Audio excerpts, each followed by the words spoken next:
الحمد لله الذي لا أول له ولا آخر له. الحمد لله الذي لا شريك له في الذات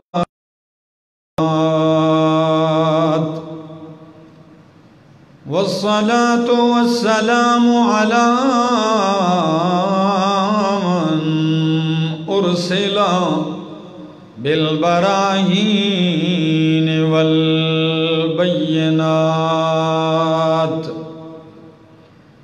وعلى آله وأصحابه بيته الطيبين الطاهرات. أما بعد فأعوذ بالله من الشيطان الرجيم. بسم الله الرحمن الرحيم. وإذ غدوت من أهلك تبوئ المؤمنين مقاعد للقتال والله سميع عليم. إذ هم الطائفتان منكم أن تفشلا والله وليهما وعلى الله فليتوكل المؤمنون. سبحان ربك رب العزة عما يصفون وسلام على المرسلين والحمد لله رب العالمين. انتہائی قابل عزت، قابل احترام، ذی قدر بزرگوں، بھائیوں، ساتھیوں، السلام علیکم. ماہ رمضان المبارک گزر چکا اور رمضان المبارک کے حوالے سے کچھ تو صیام و قیام کے فضائل اور مسائل بیان ہوئے اور کچھ ماہ رمضان میں رونما ہونے والے اسلامی دینی واقعات کا تذکرہ ہوا.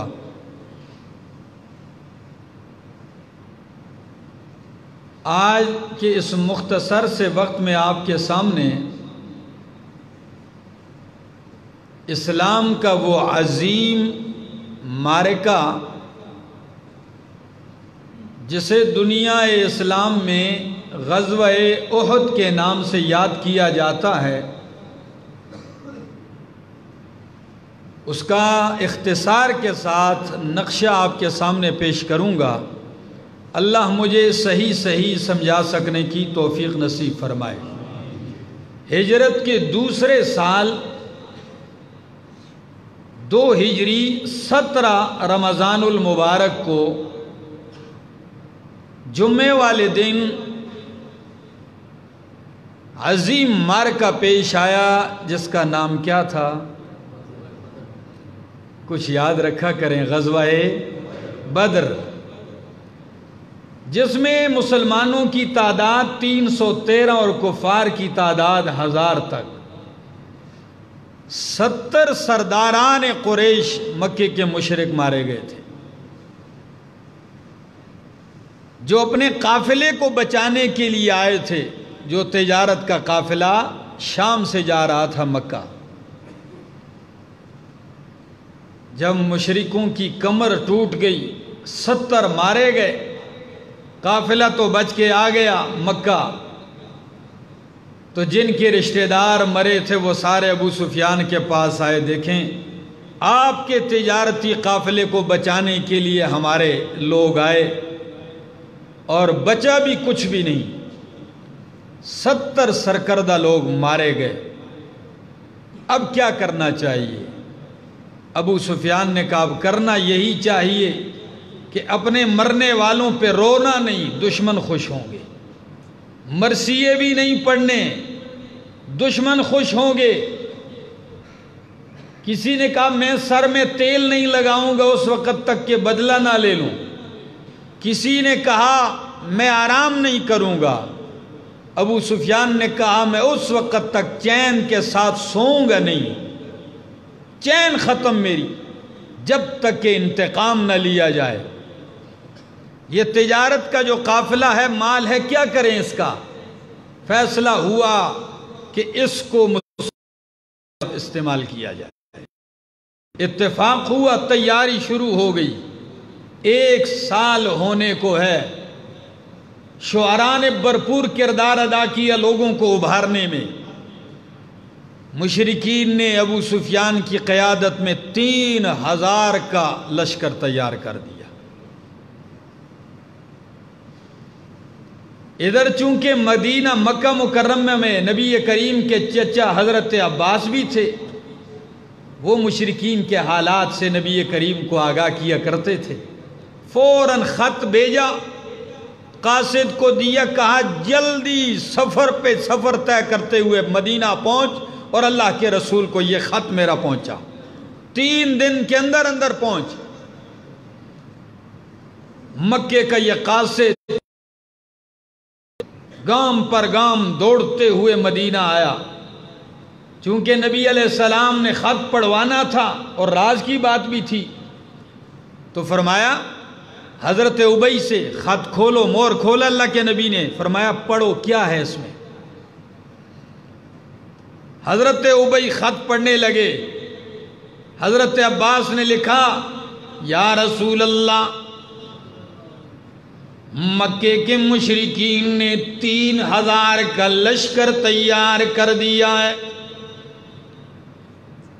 مکمل تیاریوں میں، بلکہ یہاں سے روانہ ہو چکے ہیں، چل پڑے ہیں، مدینہ کو صفحہ ہستی سے مٹانے کا عزم مصمم کر چکے ہیں، میرا خط پڑھتے ہی تیاری کیجیے۔ حضرت ابی نے خط پڑھا، نبی کریم نے خط واپس لیا، فرمایا ابی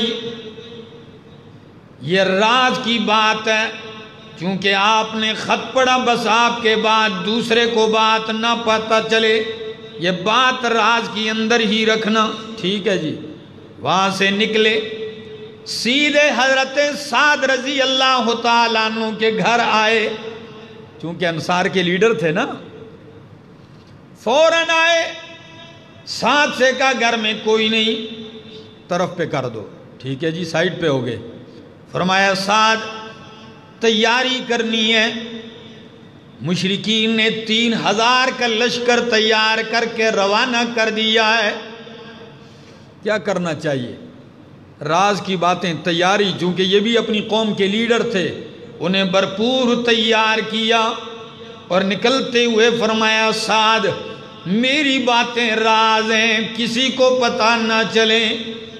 نبی کریم سعد کے دروازے سے نکلے، سعد جب اپنے کمرے میں گئے، بیوی نے کہا کیا باتیں ہوئیں اور آپ کے اور رسول اللہ کے درمیان؟ کیا راز کی باتیں چل رہی تھی؟ سعد چونکہ راز کے بڑے پکے تھے تو غصے سے بیوی سے کہا آپ کا کیا کام؟ میری اور رسول اللہ صلی اللہ علیہ وسلم کی بات، آپ کو اس میں دخل دینے کی کیا ضرورت پڑ گئی؟ بیوی نے کہا بے شک آپ نہ بتلائیں، میں نے تو سن لی ہے۔ فوراً بیوی کا ہاتھ، اچھا ہم نے کیا کہا تھا؟ تو بیوی نے جو باتیں سنی ساری بیان کر دی۔ قربان جاؤں، عجیب لوگ تھے۔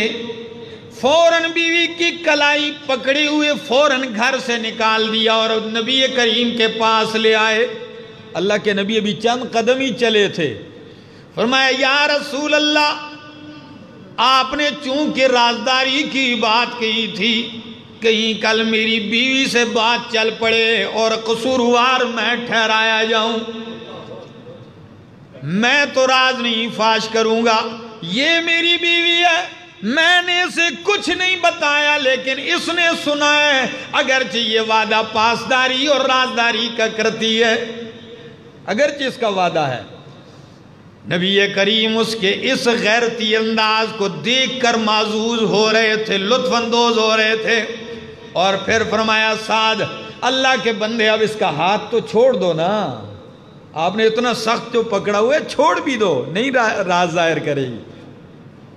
اللہ اکبر، کتنا دیکھیے اپنے آپ کو بدنامی سے بچانے کی کتنی بہترین تدبیر ہے۔ اللہ اکبر، چلتے ہیں اللہ کے پاک پیغمبر، صحابہ کرام کو تیار کر دیا، جمعے کا دن ہے، چھوٹی عید کا مہینہ ہے، شوال کا، آج کل کے دن ہے۔ عید کا کون سا دن ہے آج؟ جی چھٹا دن ہے، ہاں اللہ اکبر، یہ بھی 3 ہجری، بعض نے لکھا ہے عید کا 5واں دن، بعض نے لکھا ہے یہ چھٹا دن تھا۔ اللہ کے پاک پیغمبر نے، اور بعض نے 10 بھی لکھا ہے، جمعرات کی، جمعے کی شب اللہ کے پاک پیغمبر نے خواب دیکھی۔ خواب میں کیا دیکھتے ہیں؟ صحابہ کو جمع کر کے فرمایا میرے ساتھیوں، میں نے رات کو خواب دیکھا ہے۔ کیا خواب میں نے دیکھا ہے؟ کہ گائے ذبح کی گئی ہے۔ اچھا، میں نے خواب میں یہ بھی دیکھا کہ میری تلوار ذوالفقار کی دھار ٹوٹ گئی ہے، اور اس کی دھار میں دندانے پڑ چکے ہیں، اور میں نے خواب میں یہ بھی دیکھا ہے کہ میرا ہاتھ مضبوط، زرہ مضبوط قلعے کے اندر ہے۔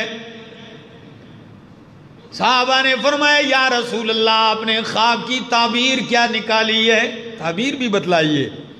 فرمایا گائے کا ذبح ہونا یہ تعبیر ہے کہ میرے کچھ ساتھی جام شہادت نوش کریں گے۔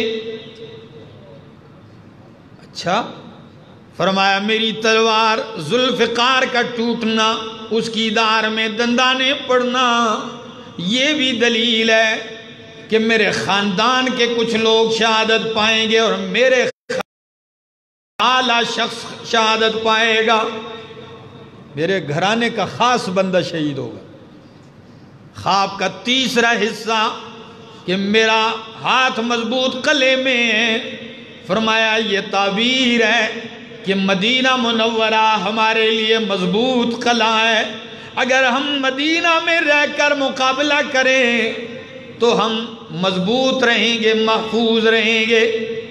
ہو سکتا ہے دشمن اگر مدینہ میں گھسے تو عورتیں چھتوں سے پتھراؤ کریں گی، اور ہم مدینے کی تنگ گلیوں میں تلواروں سے ان کا استقبال کریں گے۔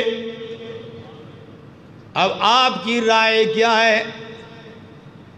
خدا را توجہ چاہوں گا، اللہ کے نبی پوچھتے ہیں اب آپ کی رائے کیا ہے میرے جانثاروں؟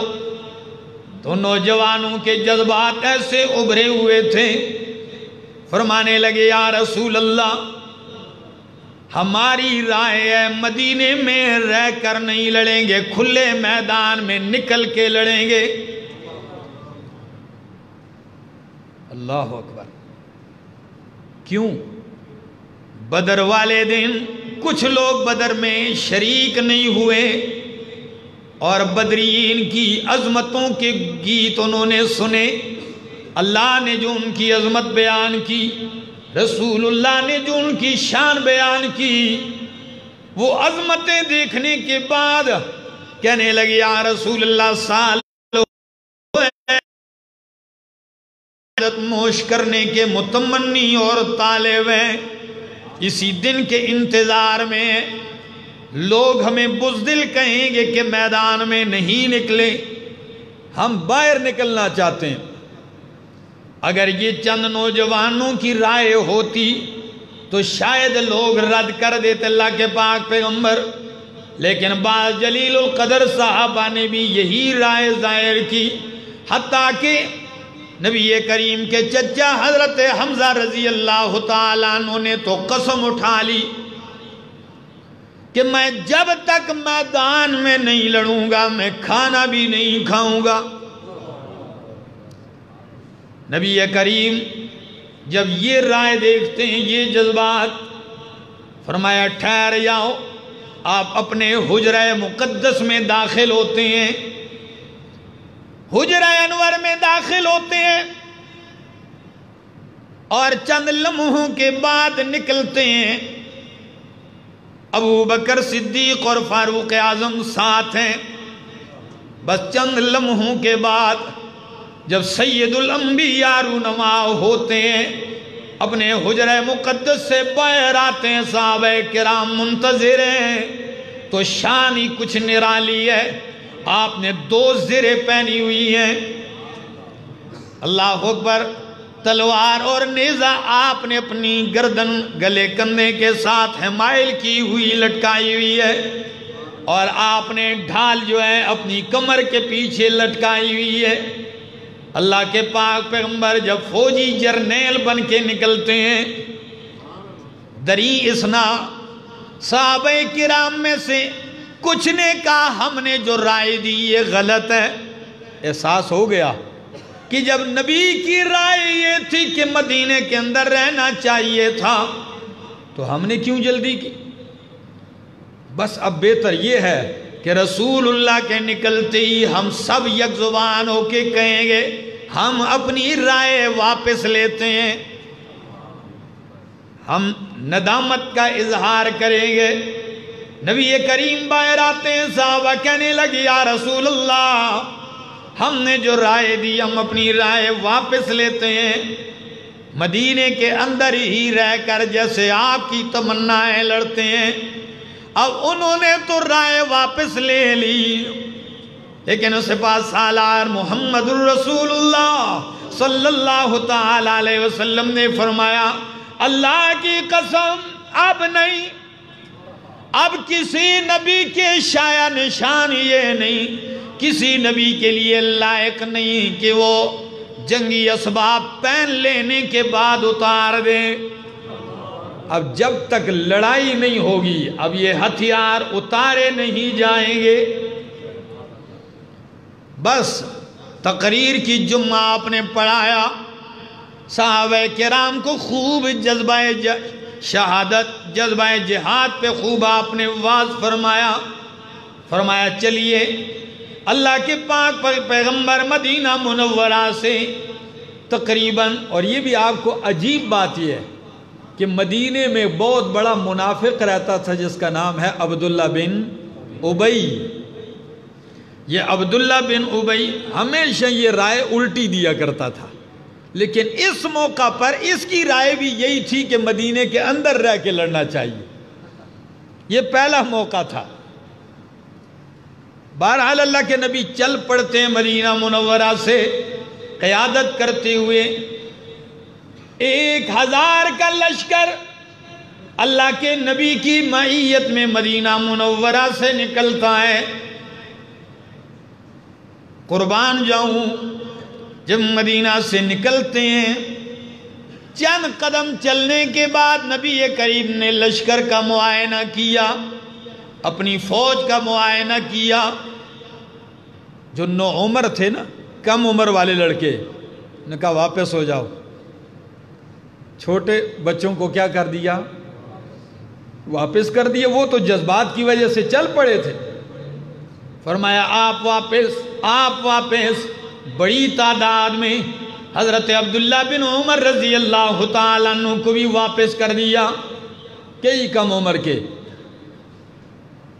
ان میں حضرت اللہ تعالیٰ عنہ، حضرت رافع رضی اللہ تعالیٰ عنہ جو عمر میں تو کم تھے لیکن کم عمری میں بڑے غضب کے تیر انداز تھے، تیر اندازی میں بڑا کمال تھا۔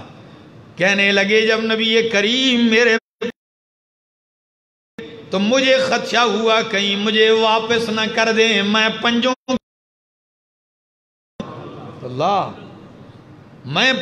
کے بل کھڑا ہو گیا، ذرا قد اونچا نظر آئے۔ نبی کریم نے نظر شفقت ڈال کے مجھے اجازت دے دی۔ اللہ اکبر، کیا عجیب جذبہ ہے، عجیب محبت ہے۔ کہاں یہ کوئی حلوے کی دیگ پکی ہوئی ہے، کوئی لنگر تقسیم ہو رہا ہے؟ نہیں، یہاں بدن چھلنی کرانے کے لیے جانا ہے، یہاں خاک و خون میں لت پت ہونے کے لیے جانا ہے، یہاں سر کٹیں گے، یہاں وجود چھلنی ہوں گے، لیکن قربان جاؤں دین پہ مر مٹنے کا جذبہ ہو تو ایسا ہو۔ حضرت رافع کو اجازت ملی، قریب ہی حضرت سمرہ رضی اللہ تعالیٰ عنہ بھی تھے، یہ بھی کم عمر تھے۔ نبی کریم نے کہا آپ واپس ہو جائیں، ان کو اجازت نہیں ملی۔ نوجوانوں، جب سمرہ کو واپس کرنے لگے، فوراً حضرت سمرہ نے یہ نکتہ اٹھایا، فرمایا یا رسول اللہ، آپ نے سمرہ کو رافع کو اجازت دے دی ہے، حالانکہ میں بھی انہی کا ہم عمر ہوں، اگر انہیں اجازت مل سکتی ہے تو میں تو رافع سے زیادہ طاقتور ہوں، اور اگر یقین نہیں آتا تو میری رافع سے کشتی کرا لیں، ابھی کشتی کرا لیں، میں رافع کو گرا دوں گا۔ اللہ اکبر۔ نبی کریم نے مسکراتے ہوئے فرمایا اچھا تو یہ بات ہے، آؤ کشتی کرو۔ مطالعے کے دوران جب اس مقام پہ پہنچا نا تو ایک عجیب سی کیفیت طاری ہو گئی، کشتی جاری ہو گئی۔ میں دل میں سوچ رہا تھا کہ سمرہ تو کہتے ہوں گے رافع اللہ کے بندے آپ کو تو ٹکٹ مل گیا، اب میرا بھی کچھ خیال کیجئے۔ لیکن جو ہی قریب ہوتے کشتی کے لیے سمرہ نے رافع کو بچھاڑ دیا، گرا دیا۔ نبی کریم نے یہ منظر دیکھا اور حضرت سمرہ رضی اللہ تعالیٰ عنہ کو بھی اجازت مرحمت فرمائی۔ چلتے جا رہے ہیں، میدان کارزار کے قریب ہے، ادھر سے ابو سفیان کی قیادت میں 3000 کا لشکر جرار، جن میں 700 لوگ زرہ پوش اوپر سے نیچے تک لوہے کے لباس میں بند ہوئے ہیں۔ ایسی ایک بڑی تعداد، 3000 کا لشکر چلتا ہے، اور غرور اور گھمنڈ اتنا ہے کہ 15 عورتیں ساتھ لی ہوئی ہیں، دف اور گانا بجانے والی، کہ جب ہم لڑیں گے تو یہ گیت گائیں گی۔ اور آپ کو پتہ ہے کہ مرد جتنا بھی بزدل ہو، عورت کو دیکھے تو کچھ نہ کچھ غیرت آئی جاتی ہے، تو پھر بھاگنے کا، پیٹھ دکھانے کا تو سوال ہی نہیں پیدا ہوتا۔ تو وہ بھی ساتھ ہیں، یہ چلتے ہوئے جا رہے ہیں۔ تقریباً مدینہ کے قریب، احد کے قریب مشرکین کا لشکر پہنچ چکا ہے، اور اللہ کے پاک پیغمبر بھی جانے ساروں کے ساتھ جا رہے ہیں۔ دیکھیے جو ہی لشکر نزدیک ہونے لگے، مشرکین نظر بھی آنے لگ گئے تقریباً، تو اسی موقع پہ عبداللہ بن ابی اپنی منافقت کا اظہار کر گیا، جو اندر کا گن تھا وہ ظاہر کر دیا، کہنے لگا ہماری رائے پہ عمل نہیں کیا گیا۔ یہ بعض لوگوں کا مزاج آج بھی ایسا ہے، اگر کوئی میٹنگ ہو، کوئی مجلس ہو، کوئی شورا ہو، وہ رائے دے دے، اگر آپ ان کی رائے پہ عمل کریں پھر تو وہ آپ کے ساتھ چلتے ہیں، اور اگر آپ امیر یا قائد یا لیڈر اس کی رائے پہ عمل نہ کرے تو وہ اپنے راستے الگ کر لیتا ہے۔ وہ کہتا تو ہے کہ میری رائے ہے، لیکن سمجھتا رائے نہیں، سمجھتا اس کو حکم ہے، اس کو حکم کی طرح نافذ کرتا ہے۔ کہنے لگا میری رائے پہ عمل نہیں ہوا، چند نوجوانوں کی بات کو مانا گیا، میں واپس ہوتا ہوں۔ 300 منافقین کو لے کر واپس، اپنے پورے جتھے کے ساتھ آیا تھا۔ تو 1000 میں سے جب 300 بندہ عین موقع پہ آئے، مقصد کیا تھا؟ سب کے حوصلوں کو پست کرنا تھا۔ جب یہ 300 بندے لے کر واپس ہو گیا، قرآن مقدس نے فرمایا ما لکم فی المنافقین، کیا ہو گیا تمہیں منافقوں کے بارے میں؟ اللہ نے ان کو دفع کر دیا ہے، واپس کر دیا ہے، جدا کر دیا ہے تم سے۔ اپنا کام کریں، دفع ہو جائیں۔ اور تمہیں قرآن کیا کہتا ہے؟ فَمَا لَكُمْ فِي الْمُنَافِقِينَ فِئَتَيْنِ وَاللَّهُ أَرْكَسَهُمْ بِمَا كَسَبُوا أَتُرِيدُونَ أَن تَهْدُوا مَنْ أَضَلَّ اللَّهُ۔ تم دو گروہ آپس میں ہوگے، کچھ کہتے ہو ان سے لڑنا چاہیے، کچھ کیا کہتے ہو؟ بھائی دفع کرو، چلے گئے ہیں۔ اللہ جس کو گمراہ کر دے کیا آپ ان کو ہدایت دے سکتے ہو؟ جانے دو ان کو۔ وہ آ گئے، 700 خالص چنے ہوئے اصل مصفہ بن کے جب اللہ کے نبی کے ساتھ جانے لگے، نبی کریم احد کے دامن میں پہنچتے ہیں، آپ کی پیٹھ احد کی جانب اور چہرہ جو ہے لشکر کا وہ مدینہ منورہ کی جانب ہے۔ نبی کریم نے لشکر تقسیم کر دیا اور اسلام کا جھنڈا جو ہے میدان کارزار کا حضرت مصعب بن عمیر کو تھما دیا۔ جھنڈا آپ کے ہاتھ سے نہ گرنے پائے۔ اللہ، توجہ چاہوں گا، اسی موقع پر حضرت عمر بن جموح رضی اللہ تعالیٰ عنہ، کون؟ عمر بن جموح رضی اللہ تعالیٰ عنہ، جو پاؤں سے لنگڑے بھی تھے، عمر بھی زیادہ تھی۔ اللہ،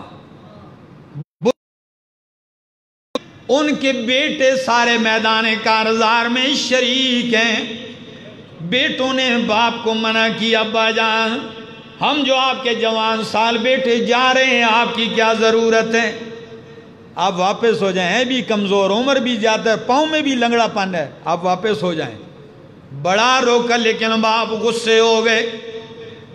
بیٹے بھی نبی کریم کے پاس آ گئے کہ یا رسول اللہ سے کہہ دیں، معذور ہیں، بوڑھے ہیں، بزرگ ہیں، واپس ہو جائیں۔ لیکن قربان جاؤں، کہاں وہ جذبہ، اس جذبے کا مقابلہ کون کر سکے جہاں سینے میں ایمان اور محبت رسول جوبن پہ ہو۔ آ کے کہنے نبی علیہ السلام نے فرمایا عمر بن جموح آپ واپس چلے جائیں نا، معذور بھی ہیں، لنگڑے بھی ہیں، آپ کا عذر بھی منظور ہے، آپ کو اجازت بھی ہے اللہ کی طرف سے، اللہ کے رسول کی طرف سے۔ کیا کہنے لگے؟ فرمایا اللہ کے پاک پیغمبر، میں جنت جانا چاہتا ہوں، اللہ کی قسم ہے یہ میرے بیٹے رکاوٹ بن رہے ہیں۔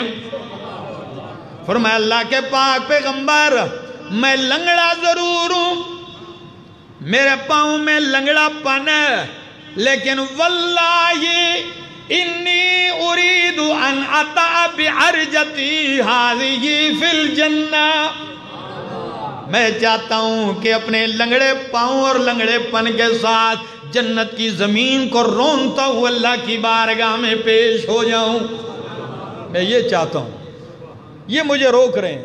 جب یہ جذبات دیکھے نبی کریم نے فرمایا عمر بن جموح کے بیٹوں اسے جانے دو، اسے مت روکو، اجازت دیجئے۔ اور آپ کو بتاؤں تھوڑا سا تفصیلی واقعہ ان کا، چلتے ہیں اور جیسے کہا تھا جام شہادت بھی نوش کر دی، جام شہادت پی پا گئے۔ جب ان کی میت کو لے کر چلتے ہیں گھر کی طرف تو وہ نہیں چلتی، اونٹ کو جب احد کی طرف پھیرتے ہیں تو بھاگتا ہے، جب مدینہ کی طرف وہ کہاں چلتا ہے؟ تاریخ نے لکھا۔ فرمایا یہ کیا معاملہ ہے؟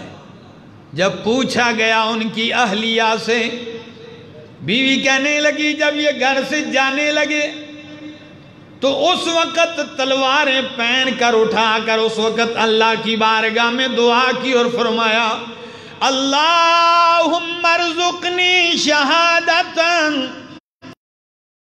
مجھے اپنے راستے میں شہادت کی موت نصیب فرما، ولا تردنی الی اہلی، اللہ میں آپ کے راستے میں نکل چکا ہوں، اب مجھے واپس اپنے گھر کی طرف کبھی بھی نہ پلٹانا۔ یہ دعا جاتے ہوئے کر گئے، فرمایا دعا قبول ہو گئی۔ یہ مناظر، یہ حالت تھی۔ نبی کریم اسی میدان احد میں جذبات کے لیے اپنی تلوار نکالتے ہیں۔ عجیب منظر ہوگا یار میرے دوستو، ذرا سوچئے تو صحیح کہ اللہ کے پاک پیغمبر نے زیرہ پہنی ہو، خود کمر پہ خود پہنی ہو، ڈھال کمر پہ ہو، نیزہ ہاتھ میں ہو، تلوار اور کمان لٹک رہی ہو، کیا عجیب منظر نہیں ہوگا؟ سوچئے ذرا۔ فرمایا نبی کریم نے تلوار نکال لہرا کے من یاخذ ھذا السیف منی بحقہ، کون مرد میدان ہے جو آج مجھ سے میری یہ تلوار لے لیں اور اس کا حق ادا کرے، تلوار لے اور اس کا حق ادا کرے۔ بہت سارے صحابہ تیار ہو گئے، ایک نے کہا میں لیتا ہوں، دوسرے نے کہا میں لیتا ہوں۔ حضرت زبیر ابن عوام رضی اللہ تعالیٰ عنہ فرماتے ہیں میں نے کہا یا رسول اللہ میں لیتا ہوں، لیکن نبی کریم خاموش ہیں، کسی کو نہیں دی۔ اتنے میں حضرت ابو دجانہ رضی اللہ تعالیٰ عنہ آگے بڑھتے ہیں اور پوچھتے ہیں یا رسول اللہ ما حقہ، پہلے یہ تو بتائیں آپ کی تلوار کا حق کیا ہے، اس کا حق کیا ہے؟ میں اس سوچ میں تھا کہ ابو دجانہ سے پہلے بھی تو کئی بندے اٹھے تلوار کو حق کے ساتھ لینے کے لیے، لیکن انہیں تلوار نہیں دی گئی اور ابو دجانہ کو دی گئی۔ وجہ کیا ہے؟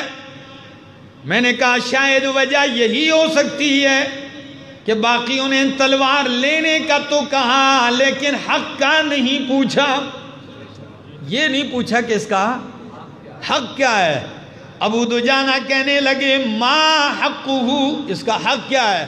نبی کریم نے فرمایا ہاتھ میں تلوار ہے، فرمایا اس کا حق یہ ہے کہ آپ لیں اور مشرکوں پہ وار کرنا شروع کر دیں، مارنا شروع کر دیں یہاں تک کہ یہ خم ہو جائے،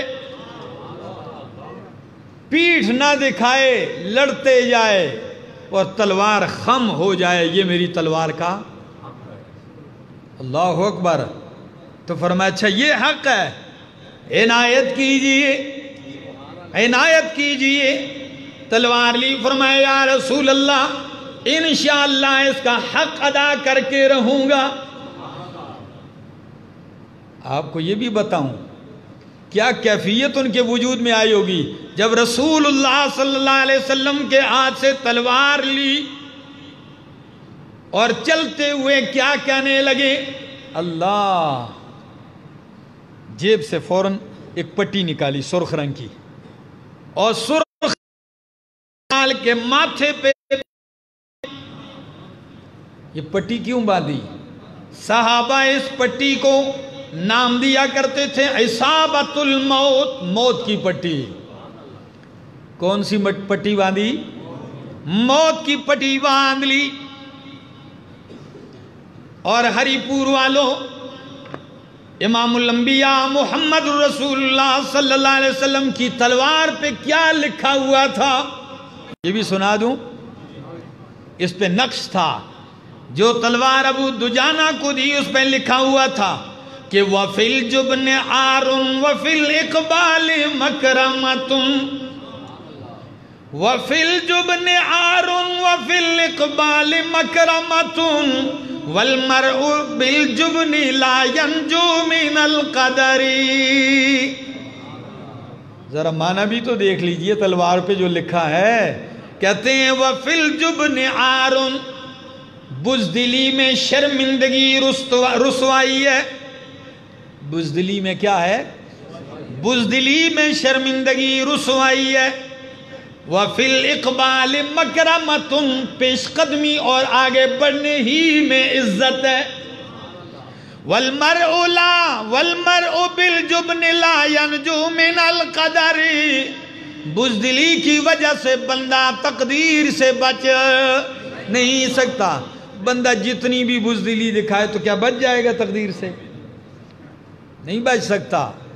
یہ تلوار لیے، پتہ ہے زبیر ابن عوام فرماتے ہیں اللہ کی قسم میں ابو دجانہ کے پیچھے پڑ گیا تھا کہ کیا کمال ہے جو یہ تلوار ان کو دی گئی اور ہمیں نہیں دی گئی۔ فرمایا جب میں نے دیکھا تو واقعی یہ حقدار ابو دجانہ ہی تھے جو سرخ پٹی پہنے ہوئے ایسے کاٹتے جا رہے تھے، مشرکوں کو ڈھیر کر دیا، لڑتے جا رہے ہیں ایسے۔ اتنی دلیری، اتنی پامردی اور بہادری کے ساتھ۔ خیر یہ تو جنگ کو گرمانے کا، مجاہدین کو ابھارنے کا ایک انداز تھا اللہ کے پاک پیغمبر کا۔ پھر آپ نے جو نقشہ ترتیب دیا، 50 تیر انداز جبل رومات کی گھاٹی پر بٹھا دیے۔ فرمایا پیٹھ کے پیچھے سے تو دشمن نہیں آ سکتا، احد پہاڑ ہے، سامنے سے ہم لڑیں گے، یہ طرف پہ ایک پہاڑ کی گھاٹی ہے، کہیں ایسا نہ ہو دشمن اس گھاٹی کو خالی دیکھ کر اوپر سے حملہ آور ہو جائے۔ 50 آدمی عبداللہ بن جبیر رضی اللہ تعالیٰ عنہ کی امارت میں، قیادت میں وہاں کھڑے کر دیے تیر انداز۔ فرمایا میرے ساتھیو، چاہے فتح ہو شکست ہو، ہم مارے جائیں، جو مرضی ہو جائے، تا حکم ثانی تم نے نیچے نہیں اترنا۔ ٹھیک ہے جی، وہ وہاں بیٹھ گئے۔ ادھر میدان کارزار میں آمنے سامنے جنگ شروع ہو گئی۔ کتنی تعداد کا، کتنے سے مقابلہ؟ 700 کا مقابلہ 3000 کے لشکر کے ساتھ ہے۔ اب جب لڑائی شروع ہو گئی، امیر حمزہ رضی اللہ تعالیٰ عنہ وہ بھی اپنی دلیری اور بہادری کے جوہر دکھا رہے ہیں۔ نبی کریم کے چچا تھے نا، بہادری میں بھی ضرب المثل تھے، لڑتے جا رہے ہیں۔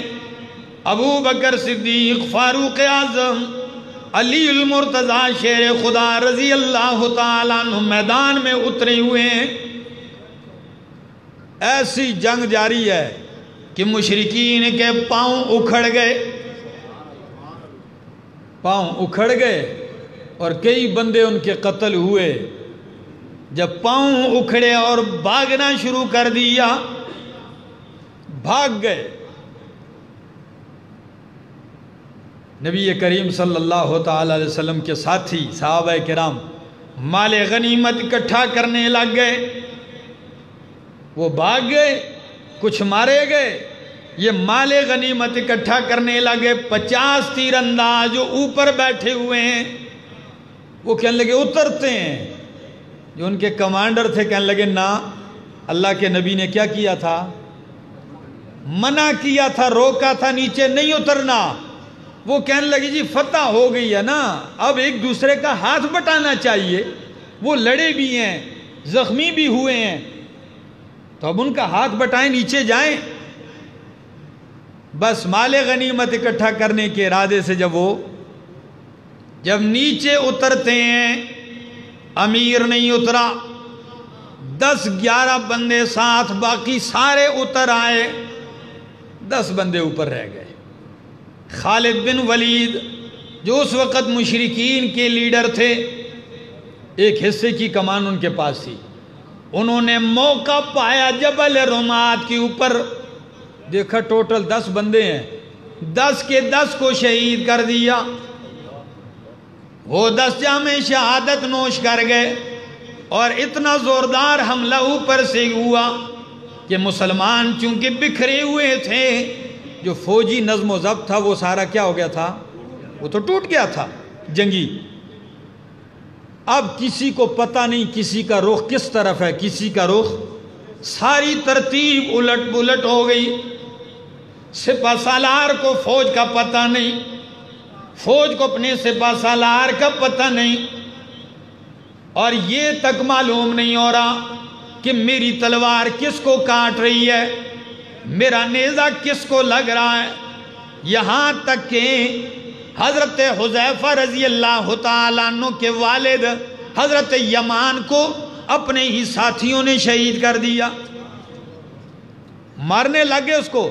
تو جب ٹوٹ پڑے اس کے اوپر، تو جب حذیفہ نے دیکھا تو چیخ کے کہنے لگے مسلمانوں یہ تو میرے والد ہیں، لیکن اس وقت تلواریں کام کر گئی تھی۔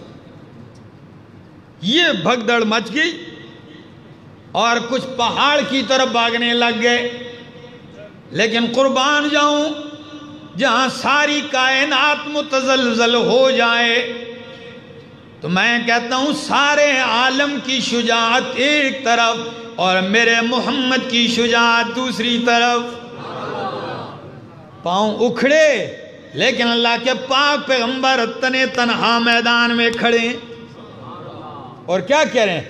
انا النبی لا کذب، انا النبی لا کذب، انا ابن، میں نبی ہوں کوئی جھوٹا نہیں ہوں۔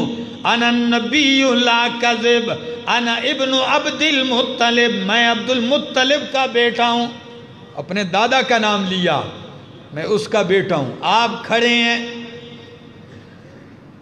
پتہ ہے اس ایک لغزش کی وجہ سے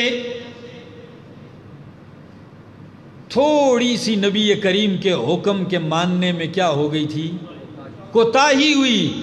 اس کا نتیجہ یہ نکلا 70 صحابہ کرام جام شہادت نوش کر گئے۔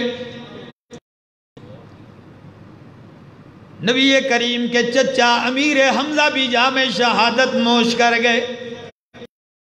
اور جلال الدین سیوطی نے لکھا ہے رحمہ اللہ نے کہ نبی کریم کے ساتھ اس موقع پر 14 صحابہ کرام تھے۔ کتنے؟ بکھری ہوئی کیفیت تھی، اب پتہ بھی نہیں چل رہا ہے، اور وہ بھی کبھی آگے بڑھتے ہیں تو کبھی نبی کریم تنے تنہا رہ جاتے ہیں، آپ کے دفاع میں لڑتے ہیں، اور نبی کریم صلی اللہ تعالی علیہ وسلم یہ اعلان کرتے ہیں کون ہے جو مجھ سے یہ حملہ دفع کرے گا، مجھ سے جنت کی ضمانت لے۔ بس یہ اعلان ہوتا ہے، ایک جتھا آگے بڑھتا ہے، شہادت پاتا ہے، دشمن کا حملہ پسپا کر دیتا ہے۔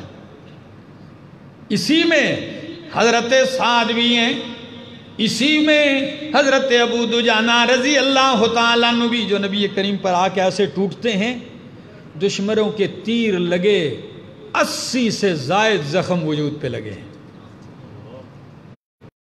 نبوت کا تحفظ ایسے کیا، اور اسی جنگی منظر میں تو کبھی ایسا بھی لمحہ آیا کہ اللہ کے پاک پیغمبر کے دفاع میں کوئی نہیں، صرف عمارہ اکیلے لڑ رہی تھی، خاتون تھی، اللہ اکبر، کہتی ہیں خاون بھی میدان میں، بیٹے بھی، لیکن کسی کی پرواہ نہیں، پانی پلا رہی تھی۔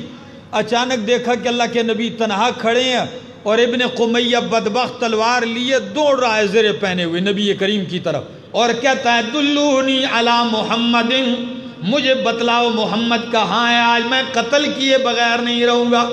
کہتی ہے میں نے مشکیزہ پھینک کر تلوار لیے سیدھا اس کا مقابلہ شروع کر دیا۔ واہ یار، مقابلے میں عورت عمارہ رضی اللہ تعالیٰ عنہ لڑتی ہے، وہ بدبخت جان بچاتا ہے، نبی کی طرف بڑھتا ہے، لیکن یہ خاتون اسے بڑھنے نہیں دیتی، کہتی ہے وہ مجھ پہ وار کرتا ہے، میں اس پہ وار کرتی ہوں، میرا وار اس پہ اثر انداز نہیں ہوتا، اس لیے کہ لوہا ہی لوہا پہنا ہوا ہے۔ اور اس بدبخت نے مجھ پہ اتنا زوردار وار کیا کہ شانے کی ہڈی کاٹ کر اس کی تلوار میرے وجود میں دھنس گئی، سارا وجود لہو لہان ہے، لیکن کہتی ہے میں نے اسے آگے نہیں بڑھنے دیا۔ اللہ کے پاک پیغمبر اس خاتون کی جرت کا تذکرہ یوں کرتے ہیں اپنی لب مبارک سے کہ واللہ ما التفت یمینا ولا شمالا الا ورأیتها تقاتل دونی، اللہ کی قسم اس مختصر سے وقت میں نے دائیں بائیں جدھر بھی دیکھا یہ خاتون میرے دفاع میں لڑ رہی تھی۔ اپنے بچوں کی پرواہ نہیں، خاون کی پرواہ نہیں۔ پھر ایک وہ موقع بھی آیا جنگ کے بعد نبی کریم نے ان کے لیے دعا کی، اس کے خاندان کے لیے، تو فرط جذبات میں آ کر کیا کہتی ہیں؟ کہتی ہیں یا رسول اللہ آپ نے صرف اتنی دعا کر دی اللہ آپ کے گھر میں برکتیں ڈال دے، میں تو کچھ اور چاہتی ہوں۔ فرمایا آپ اور کیا چاہتی ہیں؟ فرمایا یا رسول اللہ دنیا نہیں چاہتی، دعا کیجئے اللہ ہمیں جنت میں آپ کی رفاقت دے دے۔ اس وقت لسان نبوت نے پتہ ہے کیا دعا دی؟ فرمایا اللہم اجعلہم رفقائی فی الجنہ، اللہ جنت میں ان کو میرا رفیق بنا دے۔ بس یہ جملے سننے کے بعد کہتی ہے کل مصیبت بعدک جلل، جب یہ مل گئی دعا اب مجھے کسی پریشانی کی پرواہ کوئی پرواہ نہیں ہے مجھے۔ یہی وہ معرکہ احد ہے کہ جس میں اللہ کے پاک پیغمبر صلی اللہ تعالی وسلم کے آگے حضرت ابو طلحہ رضی اللہ تعالیٰ عنہ، حضرت طلحہ رضی اللہ تعالیٰ عنہ، ابو طلحہ ایسے تیر انداز ہیں کہ اس دن کوئی بھی تیر انداز جب گزرنے لگتا تو نبی کریم اس سے کہتے تیر اور ترکش ادھر رکھ جاؤ۔ کوئی بھی مجاہد گزرتا پاس سے تو نبی کریم کہتے تیر اور ترکش ادھر رکھ کے جاؤ، اس لیے کہ آج ابو طلحہ جو برسات کر رہے ہیں وہ قابل حدید ہے، رکھ جاؤ۔ پتہ ہے ابو طلحہ کہتے ہیں اس دن میں نے 3 کمان توڑے تھے، اتنے تیر برسائے کہ کتنے کمان ٹوٹ گئے؟ 3 کمان میں نے توڑے تھے، اور اللہ کے نبی کے آگے بیٹھا ہوں، لہو لہان بھی ہیں، چور چور ہیں زخموں سے، طلحہ کا ہاتھ بھی شل ہو گیا تیر نیزے کھا کھا کے۔ پتہ ہے وہ جملے قابل دید ہیں جب نبی کریم ابو طلحہ کی کمر پہ یوں جھانک کے میدان کی طرف دیکھتے ہیں تو ابو طلحہ کہتے ہیں یا رسول اللہ تشریف رکھیے، میں تو آپ کے آگے اس لیے بیٹھا ہوں کہ آپ کی جان بچ جائے۔ جملے کیا کہے ہیں؟ کہتے ہیں نفسی لنفسک الفداء، نفسی لنفسک الفداء ووجہی لوجہک الوقاء، میری جان آپ کی جان پہ قربان ہو جائے اور میرا چہرہ آپ کے چہرے کے لیے ڈھال ہو جائے۔ اللہ اکبر۔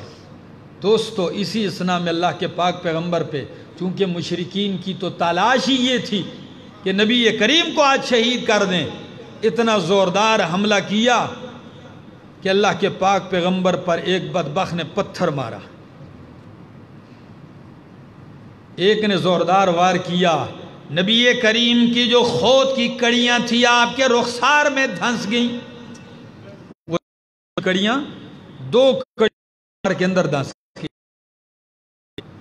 اور نبی کریم کا دانت مبارک شہید ہو گیا، آپ کے دندان شہید ہو گئے، ہونٹ کٹ گیا، آپ کے وجود پہ ایسے خون جاری ہے۔ اللہ اکبر۔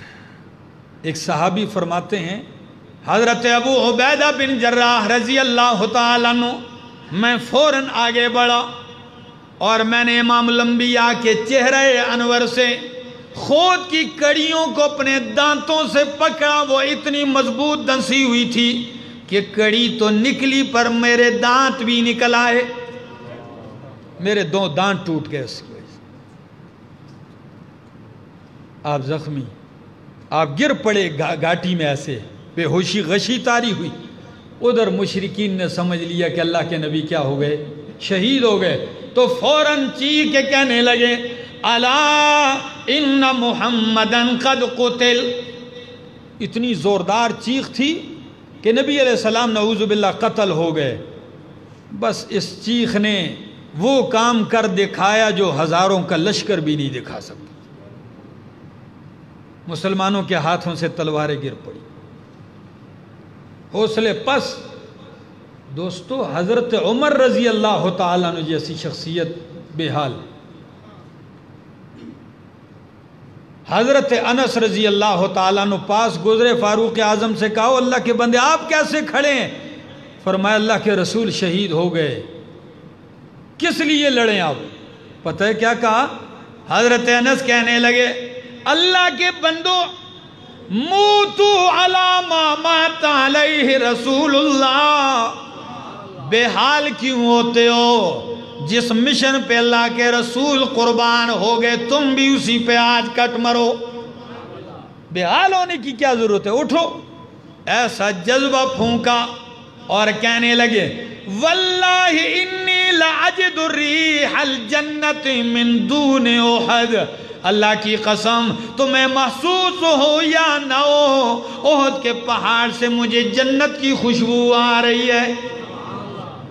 پھر ایک جذبہ ابھرا اور مشرکوں کو دوبارہ پسپائی ہوئی، سائیڈ پہ بھاگ کے ابو سفیان اونچی جگہ چڑھا۔ یہاں مسلمان خون میں لت پت ہیں،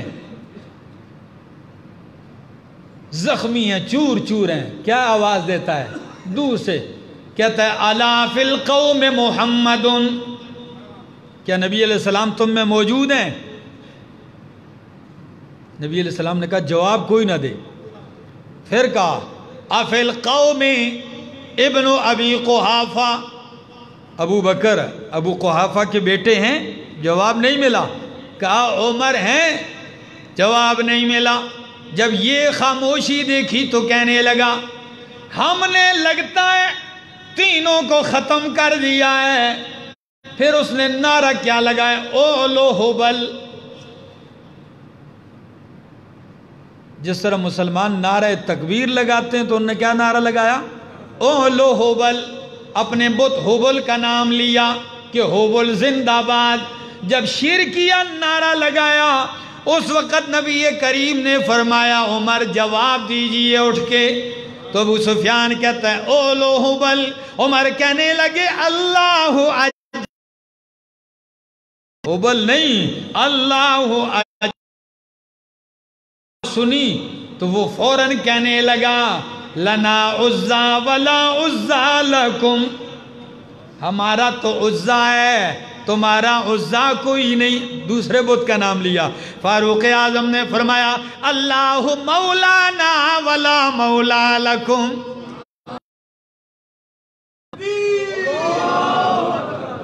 اللہ مولانا ولا مولا لکم، اللہ ہمارا مولا ہے تمہارا کوئی مولا نہیں۔ اللہ۔ تو ابو سفیان آگے بڑھ کے کیا کہتا ہے؟ کہتا ہے قتلانا و قتلاکم سوا، بدر میں ہمارے 70 مرے، آج تمہارے 70 مارے گئے تو ہمارا اور تمہارے مردے کیا ہو گئے؟ مقتول برابر ہو گئے۔ فاروق اعظم نے فرمایا کلا برابر نہیں، قتلانا فی الجنت و قتلاکم فی النار، تمہارے مردہ مردود جہنم میں ہیں اور ہمارے شہداء جنت میں ہیں۔ برابر کیسے ہیں؟ ابو سفیان نے کہا آئندہ سال پھر بدر میں آئیں گے۔ فرمایا ٹھیک۔ چلا گیا، وہاں سے نکلا، یا نبی کریم نے فرمایا اکٹھا کیجئے شہداء کو، زخمیوں کو اٹھایا جا رہا ہے۔ انہی میں ایک ایسا منچلا جوان بھی تھا، ہری پور والو، یہاں دور دراز جہاں تک میری آواز جا رہی ہے نوجوانوں، اسی میدان کارزار میں میرے محمد کا وہ سپاہی بھی تھا جس نے شادی کی اور ایک ہی رات گھر میں گزاری تھی۔ حضرت حنظلہ رضی اللہ تعالیٰ عنہ صبح کو جب اعلان سنا حی علی الجہاد تو بغیر غسل کیے میدان کی طرف دوڑ پڑا تھا، شہید ہوا۔ فرمایا تلاش کرو یا رسول اللہ، باقی شہداء مل گئے، حنظلہ نے اللہ کے نبی نے یوں دیکھا، اللہ حنظلہ کو تو فرشتے آسمان و زمین کے درمیان چاندی کے دشت میں غسل دے رہے ہیں۔ حنظلہ کو تو فرشتے غسل دے رہے ہیں۔ واپسی پہ پوچھنا ان کی اہلیہ سے یہ کیا وجہ ہے، کیوں؟ بس چند لمحے بعد فرمایا جا کے دیکھو۔ اب جب جا کے حنظلہ کو دیکھا تو حنظلہ کے بالوں سے خون پانی ٹپک رہا تھا، تازہ غسل ہوا تھا۔ اللہ اکبر۔ جب ان کی اہلیہ سے پوچھا گیا، فرمایا ہاں غسل کی ضرورت تھی، لیکن غسل اس لیے نہیں کیا کہیں پیغمبر کے حکم ماننے میں تاخیر نہ ہو جائے۔ اللہ اکبر۔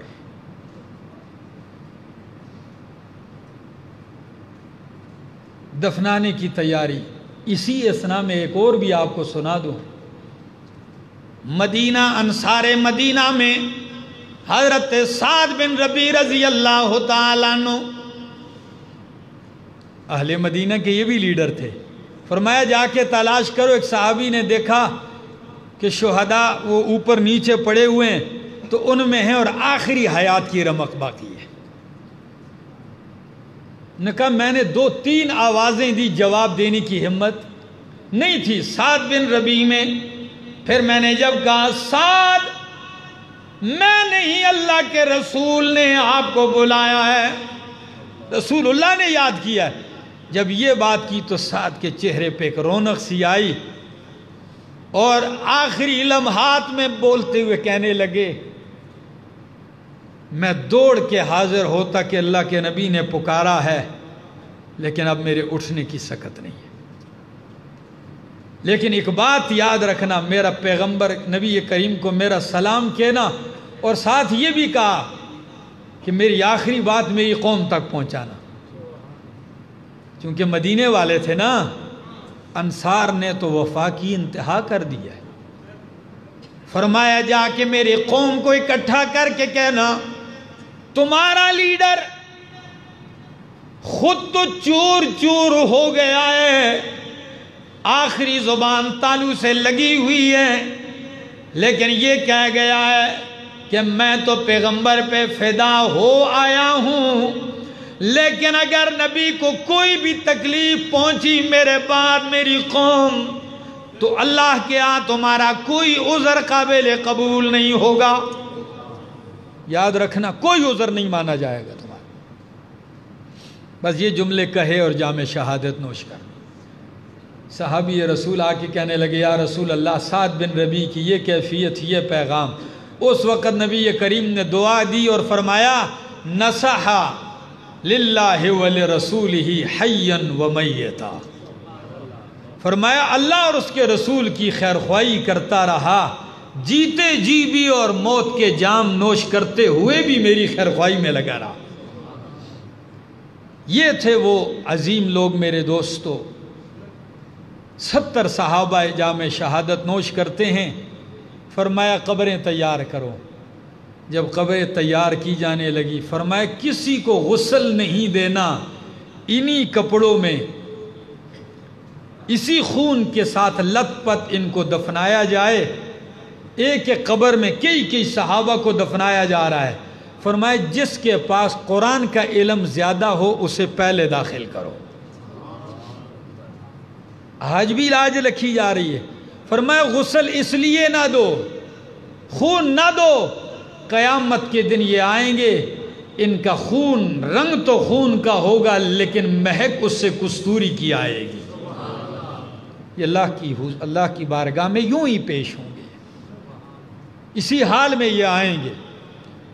آپ نے جنازہ پڑھ لیا صحابہ کرام کا، 10 کا جنازہ پڑھتے جا رہے ہیں، کسی کو کفن پورا نہیں۔ خود نبی کریم کے چچا امیر حمزہ اور ایک دوسرے صحابی ان کی کفن کی یہ حالت ہے، چادر اگر پاؤں کو ڈھانکتے ہیں سر ننگا ہوتا ہے، سر ڈھانکتے ہیں تو پاؤں ننگے ہوتے ہیں۔ فرمایا سر کو ڈھانک دو اور پاؤں پہ گھاس رکھ دو، اذخر۔ اللہ اکبر۔ میرے دوستو، اسلام، تاریخ اسلام کا یہ عظیم معرکہ اسی مہینے میں سن 3 ہجری شوال کے مہینے میں رونما ہوا تھا۔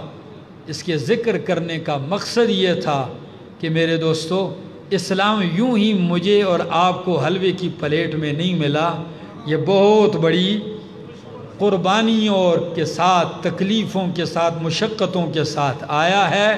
اس کی قدر کیجئے، اس پہ استقامت اختیار کیجئے، اللہ عمل کی توفیق عطا فرمائے۔ اور ایک یہ بھی آپ کو بتا دوں، ایک شاعر گزرے ہیں، بہرحال چلو یہ وقت تھوڑا ہے پھر سے